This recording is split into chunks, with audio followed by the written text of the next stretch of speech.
눈에 보이지 않으니 존재하지 않는다 라고 단정지어서 말하는 사람들이 있지요. 물론 그런 사람들도 있지만 그렇게 말하는 사람들을 향해서 대부분의 사람들은 참 어리석게 생각을 하는 경향이 훨씬 더 많습니다. 왜냐하면 눈에 보이는 것보다 보이지 않는 것이 훨씬 더 많다는 걸 누구나 알기 때문에 그렇습니다. 그런데 하나님의 존재에 대해서만큼은 예외인 듯 싶어요. 하나님의 존재는 분명한데 사람의 눈에 보이지 않는다고 해서 하나님이 없다라고 말하는 사람이 많다는 거죠. 세상은 하나님의 존재를 인정하지 않는 사람을 어리석다, 하나님의 존재를 인정하는 사람들을 가리켜서 참 미련하다. 그래서 우리 그리스도인들을 향해서 없는 하나님을 뭐하러 저렇게 예배하고 어리석고 무지하다라고 말을 하죠. 그러나 성경은 그렇게 말하지 않습니다. 성경은 하나님을 경외하는 자를 오히려 지혜롭다 말하고 하나님이 없다 말하는 자들을 어리석다 그렇게 말하고 있습니다. 하나님의 존재는 우주 만물 속에서 수많은 증거들을 통해서 창조주시다라고 하는 것들을 갖가지의 증거를 통해서 드러내십니다. 그런데 그 많은 증거들 가운데 가장 확실한 증거 하나를 찾는다라고 한다면은 그게 뭘까? 사람입니다. 그게 오늘 사람이에요. 우리. 하나님이 계십니다. 하나님은 존재하십니다. 그걸 어떻게 할 수 있습니까?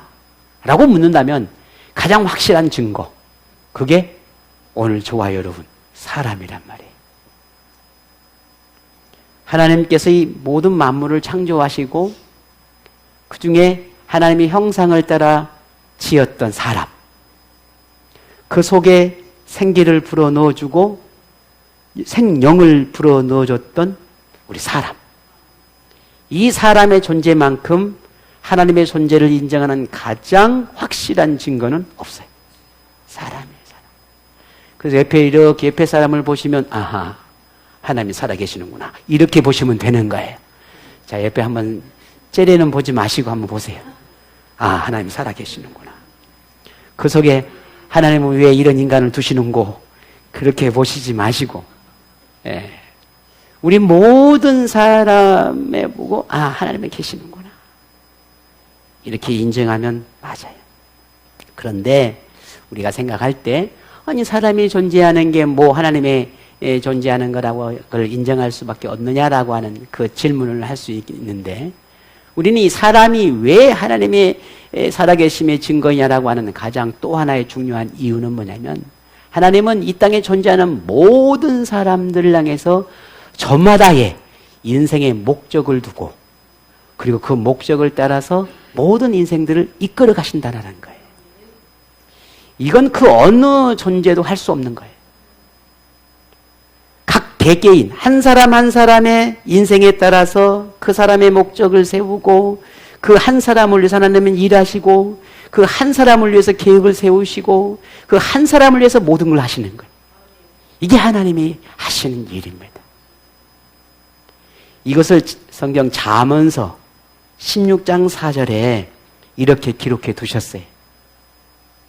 여호와께서 온갖 것을 그 쓰임에 적당하게 지으셨나니 악인도 악한 날에 적당하게 하셨느니라 했습니다. 이 땅의 모든 것이 존재하는 모든 것은 다 하나님이 목적에 따라 지었는데 그 중에 사람은 더더욱이나 분명한 목적을 가지고 이 땅에 우리를 보내셨다라는 거죠. 하물며 심지어 악인까지도 하나님은 목적이 있다라는 거죠. 그 악인도 악인대로 그들 스스로 악을 선택해서 악행으로 살아가지만 그들마저도 하나님은 목적이 있고 뜻이 있다라는 거예요. 우리는 어떻게 그럴 수 있을까? 그냥 선한 사람만, 좋은 사람만 이 생에 살면 얼마나 좋아. 그런데 악인도 존재하는 건 사실이란 말이죠. 근데 오늘 성경에 보면은 그 악인마저도 그대로 두신다라는 거예요. 왜? 마지막 심판대를 위해서. 그대로 두시는 거예요. 하나님을 경외하는 사람이라면 반드시 하나님이 주신 인생의 목적이 무엇인지를 찾아야 합니다. 무엇을 위해 살아야 하고 나는 어떻게 살아야 하는지 또 나는 왜 그리 해야 하는지 찾아야 합니다. 내 안에 하나님을 품는 사람, 내가 하나님의 자녀라고 믿는다면 반드시 찾아야 돼요. 목적이 없으면 길을 찾지 못하고 방황하게 되니 결국 그 시간들은 허비할 수밖에 없습니다. 하지만 목적이 분명해지면 전 인생을 걸 만큼 뚜렷한 삶을 살게 되니 그 인생이 빛나게 되는 것입니다. 성경 속에는 하나님이 주신 인생의 목적을 발견해서 그 목적을 따르며 사는 사람들의 이야기가 참 많이 기록되어 있습니다. 어쩌면 창세기부터 요한계시록까지 모든 성경이 그와 같다 해도 과언이 아니에요. 그런데 처음부터 하나님이 주시는 그 목적을 알고 순종하려고 하는 삶을 사는 사람이 있는가 하면 그 반대로 그저 순종하다 보니까 하나님 말씀대로 살다 보니까 그 속에서 나를 향한 하나님의 인생의 목적이 무엇인지를 발견하고 그 목적을 따라 살아가는 사람도 있습니다. 어찌되었든 분명한 것은 목적을 찾아서 사는 사람, 하나님이 저마다 해주신 그 목적을 알고 그 목적을 따라 살아가는 사람의 그 모든 삶에는 반드시 하나님이 인도해 가시는 특별한 은혜가 임한다는 것이고 그 사람에게는 하나님만이 아니라 주변의 모든 사람도 수많은 사람도 그를 존경하고 사랑하고 선한 영향력을 가지고 살게 되더라라는 것이었어요. 이게 성경뿐만 아니라 역사 속에서도 수많은 그 증거들을 우리는 찾을 수 있어요. 이렇듯 하나님이 특별한 목적으로 선택한 인물에 관한 이야기 중에서 특히 몇 안 되는 여성들에 관한 이야기는 우리가 조금 더 관심을 끌게 하지요. 그래서 성경이 소개하는 위대한 여성 가운데 우리는 오늘 이 에스더라고 하는 사람을 보려고 합니다. 이 에스더라고 하는 사람은 유대 역사에서 이름을 남길 만큼 그 이름이 영원히 기억될 만큼 중요한 인물로 기록되고 있고 인생의 목적을 하나님의 이끄심을 따르는 삶을 살았던 인물 중에 한 인물입니다. 이게 에스더예요. 우리 교회도 남성들보다 여성분들이 더 많지요. 우리 여성분들은 오늘 이 에스더에 대해서 조금 더 관심을 더 좀 가졌으면 좋겠습니다. 물론 지난주 룻도 마찬가지. 그러면 난 남자니까 어느 경우 그냥 대충 들으면 돼. 그러면 안 되죠. 이 속에 하나님이 어찌 여성분들을 향한 말씀만 주시겠습니까? 남성분들을 향한 말씀도 있지요. 오늘 주인공이 에스더에 관한 이 관점을 좀 보면서 우리가 조금 더 깊이 있게 생각해 보자는 거죠. 오늘 본문의 때는 약 지금부터 2500년 전으로 돌아가야 합니다. 참 과거로 많이 돌아가게 되죠. 거슬러 올라가게 되면 성경은 2500년으로 거슬러 온 이 때를 이렇게 기록해 놨어요. 오늘 1절부터 마지막 22절까지 전체를 두고 이야기를 할 것입니다. 오늘 조금만 읽었지만은 오늘 2장 전체를 두고 말할 거예요. 1장 1절에 이렇게 기록해 놨습니다. 제가 볼게요. 이 일은 아수에로 왕 때에 있었던 일이니 아수에로는 인도로부터 구스까지 127지방을 다스리는 왕이라 라고 그 시대를 우리에게 말하고 있습니다. 오늘 이 본문을 이해하려고 하면은 오늘 성경을 조금 더 앞으로 가야 합니다. 앞으로 가게 되면은 사무엘상하, 역대상하 이렇게 이해가 되어져야 되는데 여러분이 잘 아는 사울이나 혹은 다윗이나 혹은 솔로몬이나 이런 왕이 다스리는 시대가 있었지요. 그런데 이 솔로몬 이후에 왕이 둘로 나눠집니다. 이 나라가 둘로 나눠집니다. 남과 북으로. 남쪽은 유다라 불렀고 북쪽은 이스라엘이라 그렇게 불렀어요. 그런데 남쪽과 북쪽이 나누어진 이 두 나라가 하나님 앞에 예배의 삶을 살지 못하고 하나님 앞에 늘 죄를 짓게 되지요. 그 나라를 바라본 하나님께서 이 두 나라를 향해서 예언을 하시는데 이토록 우상을 숭배하고 하나님의 말씀에 서지 않으면 너희들을 반드시 멸망할 것이다 라고는 경고를 해요. 그 경고가 훗날 그대로 이루어집니다. 그리고 북쪽 이스라엘이라고 하는 이 이스라엘은 아수르라고 하는 나라에서 멸망을 받게 되고 남쪽 유다는 바벨론에 의해서 멸망을 하게 돼요. 그리고 그 이후에 다시 70년이 흐르고 바벨론에서 포로로 잡혀갔던 이 사람들이 다시 고국으로 돌아와요. 이 고국으로 돌아오는 이 과정 속에서 이제 진행되어지는 이야기가 오늘 에스더의 한 부분이에요. 그리고 조금 이따 제가 또 깊이 이야기하겠지만 그 이후에 또 에스더가 그 이후의 이야기가 여러분 조금 전에 나오는 에스라라든지 니엠이라든지 요 성경의 배경이 또 그 이후의 이야기가 됩니다. 오늘 이렇게 전체적인 성경 이야기를 조금 더 이해하면 오늘 이 에스라라고 하는 이 이야기가 훨씬 쉬워지게 되겠죠. 조금 말씀드렸듯이 북쪽 이스라엘은 아수르라고 하는 나라에 722년 예수님이 태어나시기 이전에 722년도인에 이 아수르가 아수르에 의해서 멸망을 하게 됩니다. 그때 그냥 나라가 쫄딱 망하는 게 아니라 이스라엘 사람들이 포로로 잡혀가요.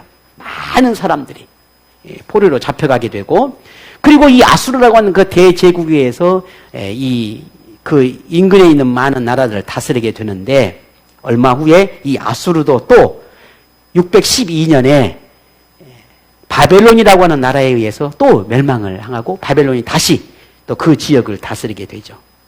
바벨론이 대제국을 이루면서 어디까지 점령을 하게 되면 우리 유다, 남쪽 유다가 있었잖아요. 이 남쪽 유다를 또 지배하게 되고 멸망시키고 수많은 사람을 또 바벨론으로 포로로 또 끌려가게 됩니다. 이때 바벨론의 왕이었던 느부갓네살 여러분 들어보셨을 거예요. 성경은 느부갓네살이라는 왕이 이야기가 많이 나오잖아요. 이 느부갓네살 왕이 586년에 유다를 점령하고 많은 포로를 끌려가게 되는데 그렇게 해서 처음에 아수르가 대제국이 되었다가 또 바벨론이 다시 큰 대제국이 이루어지면서 아수르를 점령하게 되고 그러면서 아수르에 끌려갔던 이 이스라엘 사람들은 두 제국에 의해서 이리저리 치이는 거예요. 그러다가 이 바벨론 대제국 역시 또 멸망을 하게 돼요. 그것이 예수님이 태어나시기 전이죠. 기원전 539년에 성경에 보면 바사라고 나와요. 바사. 이거 우리는 흔히 뭐라고 말하냐면 페르시아라 그래요. 바사 왕이라고 하고 바사라고 하는데 우리는 그냥 페르시아 이렇게 이야기를 듣게 되죠. 이 페르시아라고 하는 대제국이 다시 형성이 되면서 아수르, 그 다음에 바벨론, 그 다음에 페르시아, 바사 제국이 형성이 되면서 이 세 제국 가운데 이스라엘과 유다는 이리 저리 치고 포로 끌려가고 요렇게 저렇게 그렇게 그 시대를 맞게 되는 거예요. 그러면서 이렇게 이스라엘은 이 세 제국에 의해서 이제 수많은 고난과 고통과 환난의 시대를 경험하게 되는 것입니다. 하나님은 선지자를 통해서 예루살렘으로 귀환할 것이다라고 하는 그런 예언을 주면서 희망을 줘요. 그것이 70년 후에 다시 너희들이 고향으로 돌아올 거다라고 하는 그 메시지를 예언자를 통해 주었거든요. 그때가 언제일까? 포로로 잡혀가서 일치고 처리적 고통의 시간을 보내면서 그 귀환한 날만 그렇게 학수고대하면 막 바라보는 거예요. 얼마나 힘들었겠어요. 타국에서 포로로 잡혀갔으니까. 그런데 그 희망이 이루어집니다. 마지막 바사, 페르시아라고 하는 이 대제국이 포로로 잡혀간 이 유대인들을 다시 고향으로 보내는 일이 생기게 돼요. 그때가 고레스라는 왕이에요. 고레스 왕. 여러분 들어보셨을 거예요, 성경에. 고레스. 이 고레스 왕에 의해서 포로로 잡혀갔던 유대인들을 야, 너네들 다시 이제 고향으로 돌아가 라고 하면서 고향으로 보내줘요. 그때 수룹바벨이라고 하는 유대인이 이 이스라엘 백성들을 데리고 돌아와요. 그때가 첫 번째 귀환 때예요. 이 시대가 페르시아 왕이 다스린 때입니다. 고레스 왕이 영원히 왕이 될 수는 없잖아요. 시간이 흐르고 고레스가 또 죽고 다음 왕이 세우고 다음 왕이 세워지면서 고레스 다음에 여러분이 잘 알 거예요. 다리오라고 하는 왕이 세워지게 됩니다. 그리고 다리오 왕의 그 아들이 오늘 본문에 나오는 아수에로 왕이에요. 그래서 페르시아가 바사 왕국이 세워진 그때 오늘 아수에로 왕이 다스리는 시대, 이 시대가 에스더서의 배경이 됩니다. 성경에서 말하는 이 아수에로 왕은 히브리식 이름입니다. 그런데 세계 역사를 좀 아는 사람이면 아무리 역사를 봐도 아수에로 왕이란 말은 안 나와요. 왜냐하면 이름이 바뀌거든요. 그리스식으로 바뀌어요. 그래서 그리스식으로 바뀌는데 그 이름이 크세르크세스예요. 크세르크세스라고 하는 이 왕이 이제 그리스 이름으로 바뀌면서 이제 흔히 교회를 다니지 않는 사람, 역사를 아는 사람은 아수에로 말하러 배우는 게 아니라 크세르크세스라고 배우게 되는 거죠. 이렇게 세계 역사는 성경 속에서 다 기록되어 있는 걸 봐요. 그 역사 속에서 하나님의 역사를 어떻게 이뤄가고 또 그 하나하나의 인물들이 어떻게 세워져 가는지에 대한 이야기가 수많은 이 성경이 다 기록되어 있는 것을 우리는 보게 됩니다. 그리고 훗날 페르시아는 아수에르 왕이 죽고 그 다음에 아닥사스다 왕이 되는데 이 아닥사스다 왕 때에 2차, 3차에 걸쳐서 이스라엘 백성들이 다시 고국으로 돌아가는 일들이 일어나게 됩니다. 이 2차, 3차의 시대가 제가 조금 전에 말씀드렸던 에스라와 느헤미야서 요 성경의 배경이 되는 것입니다. 자, 나는 뭔 소리인지 하나도 못 알아먹겠네. 그래서 어쨌다는 거요? 요렇게 이제 그렇게 생각하시고 하여튼 뭐 그런 일이 있었다네. 뭐 이렇게 이제 들으시면 돼요. 여기까지는. 어차피 우리는 몰라. 저 문 열고 가면 뭔 왕이라는데 누가 알 것이야? 몰라. 내 머릿속에 기억되는 건 오로지 에스더밖에 몰라. 그렇잖아요. 괜찮아요. 이거 다 몰라도. 그냥 목사가 여러분에게 이해를 돕기 위해서 그냥 이렇게 이야기하는 거고 진짜 이야기는 이 다음부터 시작되는 거예요. 지금부터 졸면 안 돼요. 자, 페르시아 왕인 누구다고요? 아수에로 왕. 이 아수에로 왕이 당시에 이 대제국이 되니까 그 권력과 그 나라의 그 힘이 얼마나 크겠습니까? 엄청나겠죠. 그 엄청 나라의 부요함과 이 권력이 짐작하지도 못해. 얼마나 컸는지 오늘 본문에 보니까 인도와 구스에까지 127지방을 다스렸다라고 해요. 오늘 지금 지도를 보게 되면 파키스탄을 말해요. 구스가 파키스탄. 그리고 에티오피아. 이 지역을, 중동 지역을 전체를 다스렸다는 말이에요. 그만큼 이 아수르 왕의 그 권력과 힘이 얼마나 큰지를 말해주고 있습니다. 그리고 그가 머물렀다라고 하는 이 수상궁은 당시 수도로 알려지고 있습니다. 얼마나 수도를 아름답게 꾸며놨겠습니까? 오늘 조금 전에 읽었죠. 먼 돌, 그 어마어마하게 아름답게 꾸며준 이 수상궁에서 아수르 왕이 이제 많은 귀족들과 장수들과 그 다음에 수많은 사람들을 불러서 연회를 엽니다. 그런데 그 연회가 며칠 동안요? 180일 동안 연회가 열린다는 거예요. 어떤 성서학자는 이때 초청된 사람이 약 15,000명이었다라고 이야기를 해요.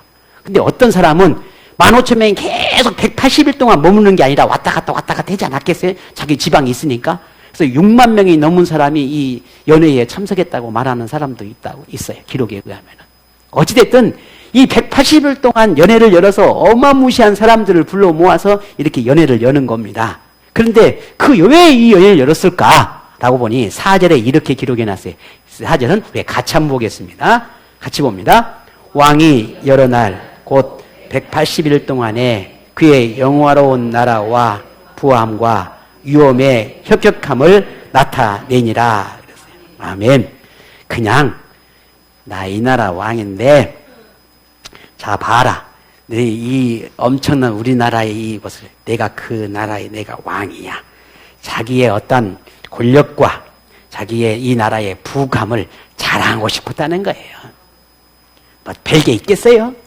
예. 너희들이 이렇게 몽땅 와고 이렇게 몽땅 먹여도 전혀 우리나라 끄떡도 안 해. 그만큼의 우리나라가 강대한 나라야 라고 하는 걸 자랑하고 싶은 거예요. 그렇게 아하수에로 왕은 180일 동안의 연회를 마칩니다. 그리고 끝나지 않고 다시 7일을 또 연회를 열어요. 그런데 모든 문제의 시작은 여기서부터 시작됩니다. 7일 연회를 여는데 이 7일의 연회는 남자들만을 위한 연회가 열려요. 그래서 남자들, 지위고하를 막론하고 남자들만 초대를 해서 이 7일 동안 연회를 엽니다. 수상궁 뜰에다가 남자들을 다 불러 모아놓고 마음껏 마시고 마음껏 즐기고 마음껏 놀도록 그렇게 연회를 열었다는 거예요. 그런데 같은 시간에 여자들만 연회가 열렸어요. 또 이 여자들만 연회가 열린 곳이 있어요. 그 연회를 주최한 곳이 누구였냐면 왕후인 와스디라고 하는 왕후였어요. 아하수에로 왕의 왕후 와스디라고 하는 이 여왕이 남자들만 다 모여서 연회를 열면 그 부인들은 다 어디 갔고요? 그래서 부인들을 다 불러 모아서 이 왕후 와스디가 그분들을 모아서 연회를 연 것입니다. 한 곳에서. 시간이 흐를수록 그야말로 어떻게 되겠습니까? 연회는 무르익게 될 것이고 분위기는 한층 고조됩니다. 아하수에로 왕 역시도 이 연회에 흠뻑 빠져졌게 되지요. 그러자 아하수에로 왕이 내시 7을 부릅니다. 7명의 내시를 불렀다는 거예요. 불러가지고 한 가지 명령을 내려요. 야, 저기 왕후한테 가가지고 왕후를 예쁘게 아무튼 그냥 전라도 말로 그냥 겁나게 예쁘게 꾸며가지고 데리고 와라. 라고 하는 걸 명을 내려요. 그래서 7명의 내시가 왕후 와스디에 가서 그대로 전합니다. 왕이 이렇게 모시고 오랍니다. 그런데 어찌된 일인지 왕후 에스더가 거절을 해요. 이 아하수레 왕이 왜 갑자기 연애를 하다가 아내를 불렀을까요? 이 이유를 11절에 이렇게 기록해놨어요. 같이 볼까요? 왕후 와스디를 청하여 왕후의 관을 정제하고 왕 앞으로 나오게 하여 그의 아리따움을 뭇 백성과 지방관들에게 보이게 하라 하니 이는 왕후의 용모가 보기에 좋음이라. 아멘. 저도 남자인지라 뭐 어쩔 수 없는 거죠. 아마도 이 왕후가 그야말로 그 미모가 아주 빼어났던 것 같습니다. 그러니 이 왕이 아하수리 왕이 이 와이프를 좀 자랑하고 싶었던 것 같아요. 그래서 막 예쁘게 꼬아주고 좀 자랑하고 싶었는데 안 온다 그러네? 그러면 남자는 어떻게 하겠어요? 이제 썩 나쁜 거죠. 이제 완전히 이제 그야말로 우리 그냥 쉬운 말로 그냥 된 거죠. 화가 머리끝까지 난 거예요. 안 와? 왕이 오라고 했는데 안 한다고. 이제 화가 머리까지 난 거예요. 술도 취했겠다. 이제 그야말로 이 분노가 끓어오르게 되지요. 근데 생각해 보십시다. 왕후 와스디가 괜히 안 왔을까요? 아무 이유도 없이? 분명히 왕이 불렀으면 가야 되는 게 맞을 건데 분명 왕후가 안 가는 이유가 있었을 거 아니에요. 그 이유가 뭘까요? 물론 성경에 나오지 않았습니다. 그런데 만약에 왕후가 지혜로운 여왕이었으면은 이러지 않았을까라는 생각이 드는 것 중에 하나가 지금 남자들만 모이는 곳에 있습니다. 모두가 술에 취고 좀 그야말로 뭐 분위기가 이랬으니 이런 상황에 왕이 왕후를 불러서 자기 미모를 자랑하고 뭔가 이야기하면 그게 손님들은 어떤 반응이든 보일 거 아니겠어요? 그럼 그 분위기가 좋은 분위기겠습니까? 아니면 조금 다른 분위기겠습니까? 그러지는 않을 것도 보여요. 아마도 이 왕후가 이걸 생각했던 것 같아요. 그러면 그 부름에 가게 되면 이런 분위기 속에서 자기 왕후의 이 권위나 위엄도 떨어질 거고 뿐만 아니라 그 왕도 마찬가지겠죠. 결국 보면 이 왕후 와스디가 그 잔치에 연회에 가지 않는 것은 결국은 왕을 좀 그 권위를 떨어뜨리지 아니하고 자신도 그 권위를 지키기 위함은 아니었을까라는 짐작입니다. 그런데 이 아하수에로 왕은 그게 문제가 아니에요. 자신의 말에 듣지 않은 것에 대해 분노하고 그것에 화를 나게 된 거죠. 결국 책사들을 부릅니다.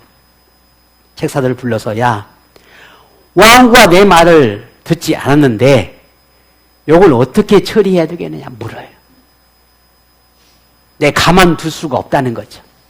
근데 그냥 그 죄를 물을 수가 없으니 혹여라도 왕의 명령을 듣지 않았던 왕후를 법적으로 그 책임을 물었던 전례가 있으면 그걸 한번 찾아봐봐라 라고 하는 명령을 내려요. 그리고 책사들이 방법을 찾기 시작합니다. 그런데 뭐 딱히 그런 기록들이 없었던 것으로 보아져요.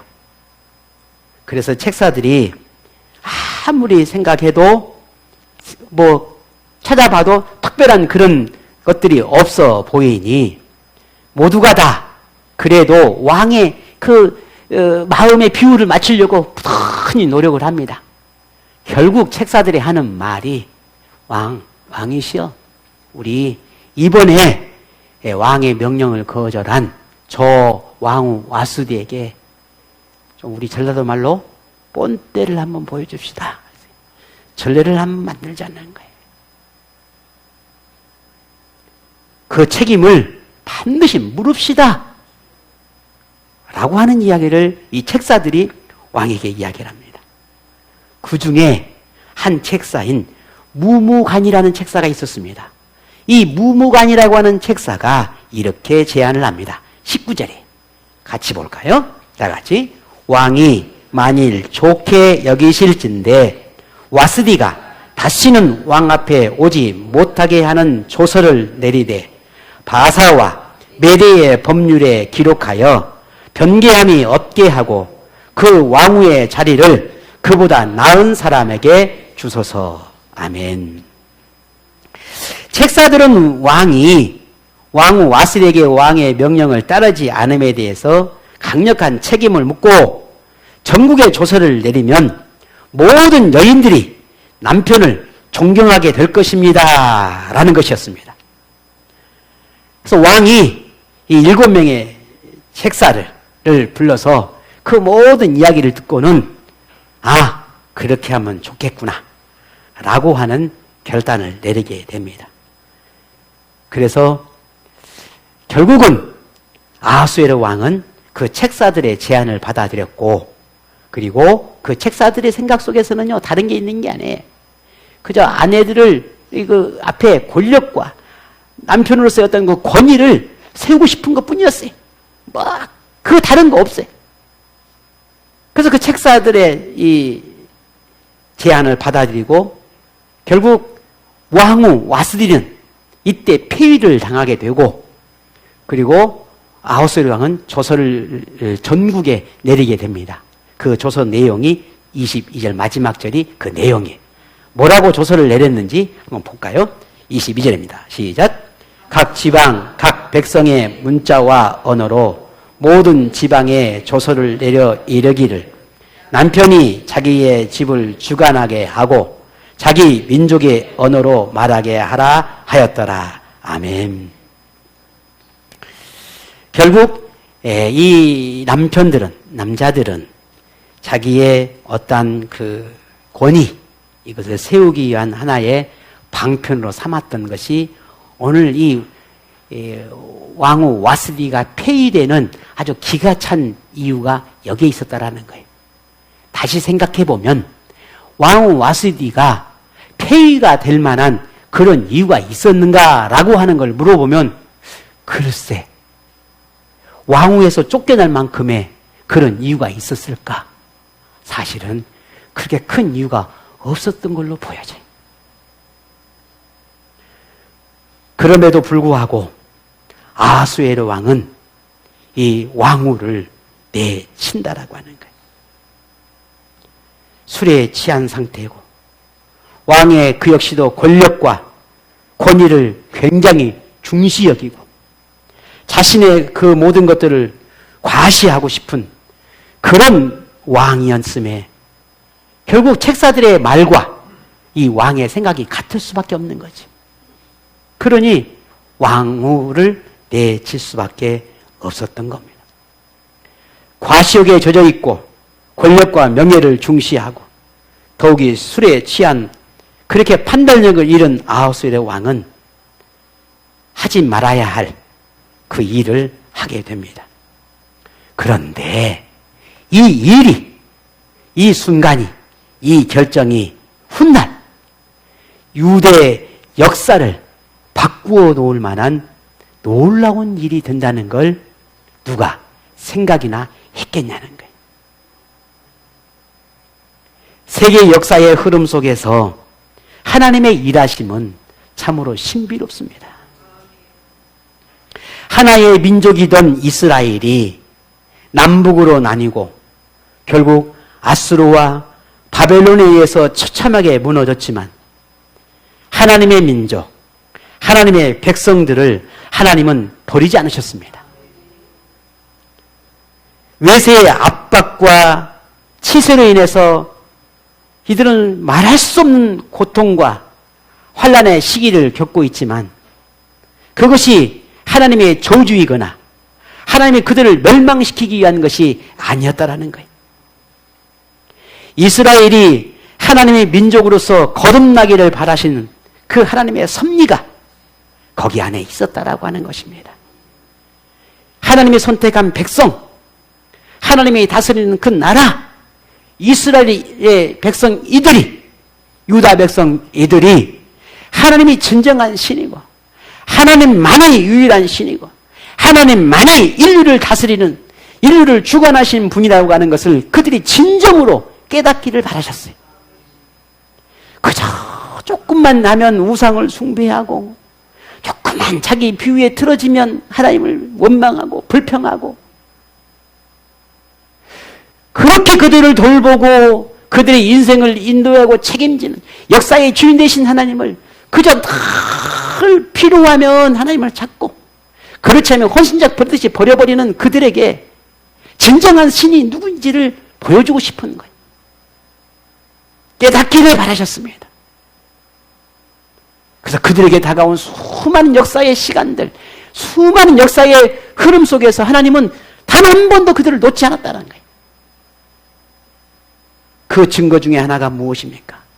내가 너희들이 지금 나를 비방하고 나를 원망하고 우상숭배한 너희들일지라도 나는 절대 너희를 버리지 않겠다. 훗날 너희를 야스루와 바벨론에서 너희들을 큰 징벌을 하겠지만 그럼에도 불구하고 난 너희를 버리지 않겠다. 라고 하는 약속을 하지요. 그리고 그 약속을 내가 어떻게 너희들에게 이루는지 보아라. 반드시 너희를 다시 고국으로 돌아오게 하겠다. 라고 하는 약속을 해줘요. 그 약속을 지키시잖아요. 내가 너희를 버리지 않겠다라고 약속을. 아수르가 무너지고 바벨론이 등장하고 또다시 바벨론이 무너지고 페르시아가 다스리게 되고 페르시아가 또 무너지면 헬라라고 하는 제국이 다시 등장합니다. 헬라가 무너지고 또 누가 등장합니까? 로마라고 하는 대제국이 또 등장을 해요. 이렇게 세계 역사가 모든 무너지고 흥망성쇠가 이렇게 반복되는 그 모든 속에서 하나님의 손길이 끊어진 적이 있는가? 없다라고 하는 거예요. 그 모든 속에서 역사 하나하나 속에서 하나님의 손길이 미치지 않는 시대가 없었어요. 그 모든 순간에도 하나님의 마음, 하나님의 생각, 하나님의 계획 속에는 오로지 누구를 향해? 하나님의 자녀들 향해서 있었다는 사실. 하나님의 모든 계획, 하나님의 모든 섭리는 그저 하나님을 경외하는 사람, 하나님의 백성들을 구원하기 위한 그 모든 하나님의 할 수 있는 모든 능력, 하나님의 해가시는 모든 계획들을 다 그들을 위해 이루고 계심을 역사를 통해서 우리는 볼 수 있다라고 하는 것입니다. 성경에서 보이는 유다 역사에서 오늘 이 본문 속에서 일개 한 왕후가 폐위되는 게 뭔 그리 대단한 일이겠습니까? 그렇잖아요. 한 왕이 왕후와 본초와 뭐 다스리는 뭐 자기의 밑으로 뭡니까 자기의 아내를 뭐 한둘 두었겠습니까? 아니었을 거예요.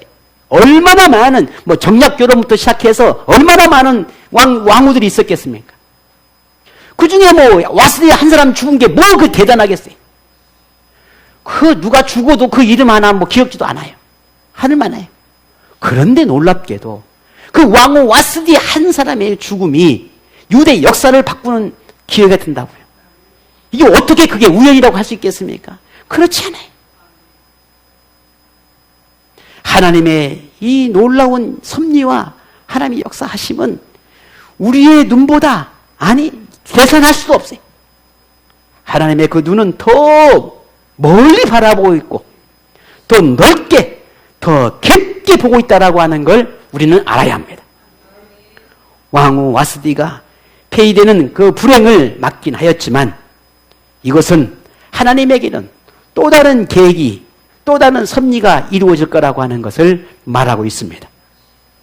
우리 인생에서도 마찬가지입니다.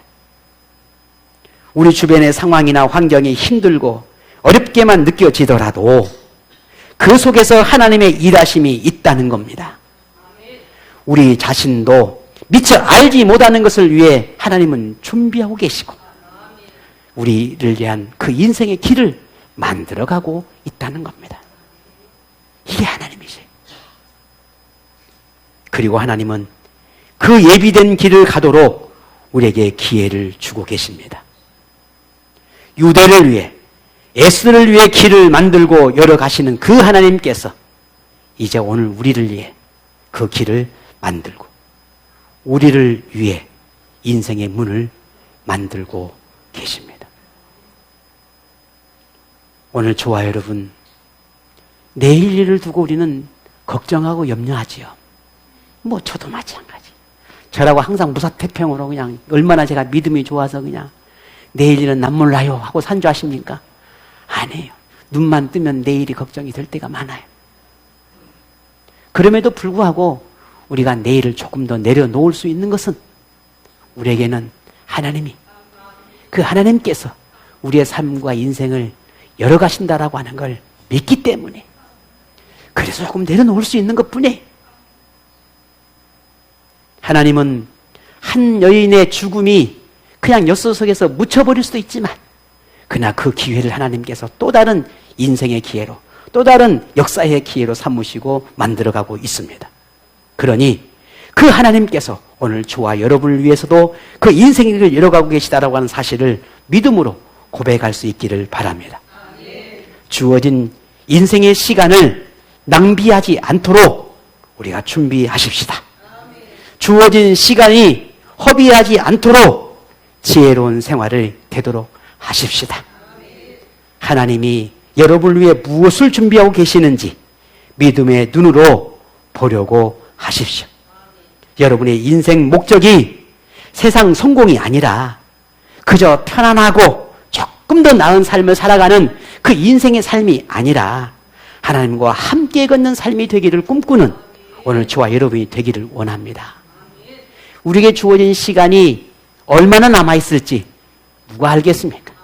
아무도 알 수 없잖아요. 그 주어진 모든 시간 속에서 그저 세상의 것을 쫓아 살아가는 것도 우리가 이 땅에 또 다른 뭐 좋은 나은 삶을 사는 것이기도 되겠지만 그러나 우리 그리스도인에게 정말 중요한 삶은 평생 우리에게 주어진 시간들 속에 하나님과 동행하는 삶이 아니겠습니까? 하나님과 함께 걷는 삶이 되지 않겠습니까? 이것이 우리 삶의 이유가 되고 목적이 되었으면 좋겠습니다. 그런 인생을 준비하는 여러분에게 하나님은 반드시 기회를 주실 겁니다. 그리고 여러분을 위해서 길을 만들고 열어 가실 것입니다. 그 길을 찾고 구해서 함께하는, 영원히 하나님과 동행하는 그런 인생이 되기를 바랍니다. 그런 인생을 꿈꾸며 준비하는 믿음의 삶을 사는 여러분 모두에게 하나님의 복이 임하기를 축복합니다.